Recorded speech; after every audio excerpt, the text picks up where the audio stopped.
Change the energy in your home with a simple waterfall. Here is one that I made and no one purchased until now. I finally had a person say that they are interested in it. So I cleaned it up. I spray painted it. I put resin in the bottom of it. I added some fake plants for accents. And you'll see me here getting started with the spray paint. I actually wanted to share this with you guys as a video and kind of tell you what I did. I used alcohol to actually clean the dirt that you saw in the beginning off of the waterfall or water fountain. This is made out of styrofoam and concrete, and it has a water pump with pump tubing running through it. This is the epoxy resin. I used J Diction, the brand, deep pour. I love it.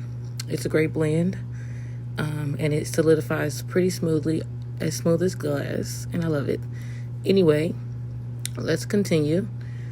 I made those little golden bricks or blocks inside of the waterfall out of concrete, and I spray painted those as well with gold spray paint. The flowers, as I said, are fake. They are plastic.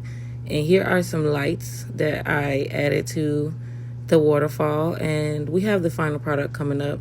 I did get some resin on some of the plants, so to clean resin, you just use a little alcohol and a nice, secure, strong paper towel, and you're good to go. All right, and this resin is non-toxic. It's completely safe. No VOCs, no chemicals, no toxins. That's why I like art resin, and I also like J Diction. Here's me using the heat gun to get rid of the bubbles and to kind of spread the color. And I'll let you guys hear the sound of the water now. I'll stop talking. Positive vibes, love yourself, love your flaws, love it all. Haters make you greater. Elevation is the name of the game. We are always together, never apart, always together. Peace.